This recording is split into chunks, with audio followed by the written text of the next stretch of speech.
Olá, aventureiro! Nesse dia do cinema nacional vamos falar do roteirista de vários grandes filmes e produções de terror e conhecido como o pai da Pulp Fiction brasileira. Eu estou falando de Rubens Francisco Luquete. Eu sou o Luiz, bem-vindos ao Monstros e Aventuras, né? E esse escritor, ele é o responsável por vários materiais do Zé do Caixão e inclusive por um dos primeiros filmes de múmia feitos no Brasil. Primeiramente, Luquete, ele entrou no meio dos quadrinhos e das revistas pulp de terror. Tem inclusive alguns das coletâneas de contos dele aqui comigo. E ele bebe muito de Edgar Allan Poe, de seus contos sombrios, onde você fica sempre na dúvida se a natureza do material é sobrenatural ou não, e com todo aquele aspecto gótico e labiríntico. Temos ainda por cima a influência de Mario Bava, um dos grandes mestres tanto do horror gótico italiano, quanto dos filmes giallo, isto é, dos filmes italianos de suspense policial com tramas de grandes assassinatos que inclusive influenciariam a produção dos slashers dos anos 80, né? E entre outras grandes influências. Sendo que primeiramente ele entrou no meio dos quadrinhos e dos livros para pegar e publicar os seus contos, né? Inclusive, na época dele, até tínhamos a questão das rádios novelas de suspense, quando ele era pequeno, que ajudaram a influenciar na produção desse material, né? E entre as coisas que ele produziu, podemos dizer, tem inclusive o programa Além, Muito Mais Além, que é o programa da Rede Bandeirantes que tinha do Zé do Caixão, do José Mojica, no qual ele era roteirizado pelo Luquete, no qual ele pegava os causos clássicos de interior, de assombrações aqui do Brasil e criava histórias em cima disso para poderem pegar e serem interpretadas no programa como se fossem histórias reais. E era inclusive um dos maiores programas de televisão da época. Inclusive, por causa desse sucesso, o Luquete ele conseguiu pegar e levar para frente o projeto que ele tinha editorial de uma revista de terror diferente, para isso usando a questão do nome e a figura do Zé do Caixão, que o ator e diretor que tinha criado o personagem pegou e concordou, criando a revista Zé do Caixão, então criando a primeira fotonovela, adaptando o primeiro filme do personagem, né? Além de ter pego e realmente bombado no mercado de terror brasileiro, trazendo um material totalmente inédito. Inclusive, deixe-me ler para vocês, inclusive, um ponto para vocês verem um pouco da capacidade de escrita do Luquete, da parte chamada Filosofia do Zé do Caixão, que existe logo na primeira edição da revista. Você não viu nada e quer ver tudo. Você viu tudo, mas não viu nada. Teme o que desconhece, enfrenta o que conhece. Porque teme o que conhece, enfrenta o que desconhece. Sua mente confusa não sabe o que procura. Porque o que procura confunde a sua mente e nasce o terror da morte, o terror da dor, o terror do fantasma, o terror do outro mundo. Agora, vê no terror que nada é terror, não existe o terror, no entanto, o terror o aprisiona. Que é o terror?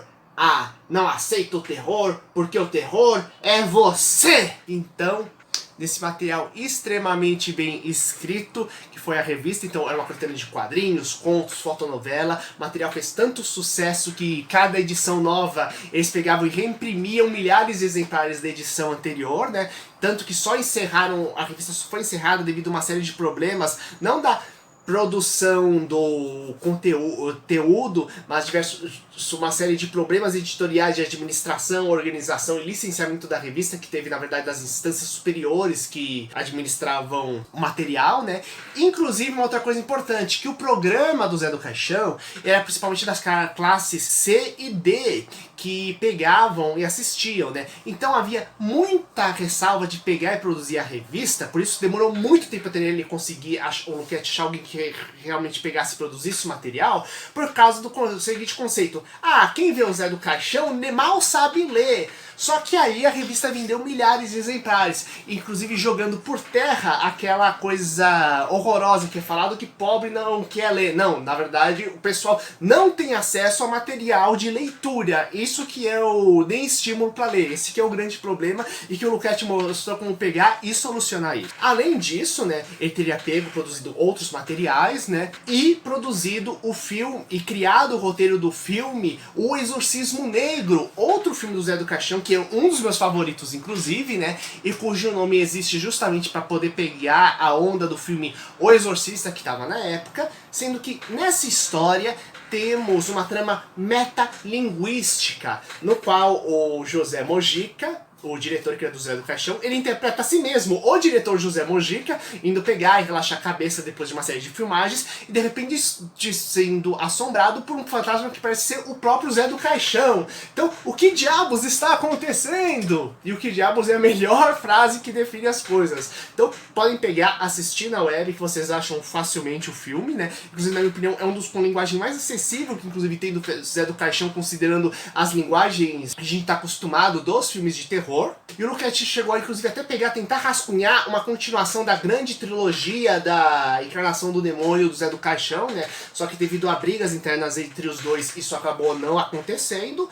Porém, esse contato com o Zé do Caixão levou ao contato com o Ivan Cardoso, que levaria ao Luquete a produção do roteiro do filme O Segredo da Múmia, no qual temos uma espécie de terrir, uma sátira aos filmes de terror B clássicos, nos quais um cientista cria uma fórmula capaz de dar vida a coisas inanimadas e aplica essa fórmula numa múmia, criando assim um monstro que vai matando todo mundo que vê pela frente. Então, sim, gente, esse filme chegou a pegar nos anos 80, ganhar inclusive o Festival de Gramado.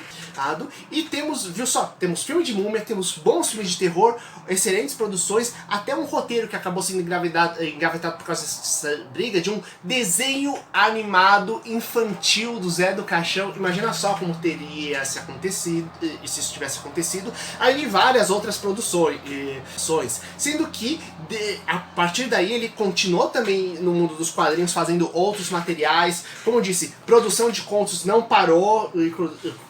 Temos uma das grandes obras-primas do Luquete, inclusive Os Sete Ventos para o Demônio, né, que não deixa de ser um pouco de inspiração, inclusive, pros filmes, pro último material, filme do Zé do Caixão, né, esse material. Inclusive, enquanto aqui temos contos, esse aqui é um romance. E o Luquete continua escrevendo, organizando, produzindo até hoje, sendo que quem quiser pegar e consumir o material do Luquete, ele tá disponível no Facebook para você comprar diretamente com o cara todos os contos e a autobiografia dele, o Reminiscências, né? Então, para quem quiser pegar, dá para você ir direto no Facebook e atrás para conhecer o Luquete, e são dezenas de livrinhos com vários contos, artigos e reflexões escritas por esse grande mestre do terror nacional, né? E que, como eu disse, né, ele é considerado o pai da Pulp Fiction brasileira, já que ele é um grande escritor, tanto terror sobrenatural quanto das histórias de suspense policiais e investigativos, né? Meio que de todo o universo dessa questão de histórias de mistério. Ele é capaz de criar um clima extremamente delicioso e sombrio, no qual ele vai colocando pistas em pistas de um mistério para ser solucionado, até que todo quebra-cabeça se encaixa com perfeição no final da história. Então, se vocês quiserem, vão lá. E se gostaram do vídeo, aproveitem para dar o like, compartilhar com seus amigos e colocar aqui embaixo qual filme nacional de terror ou suspense você já assistiu e curtiu. Então, até mais, galera!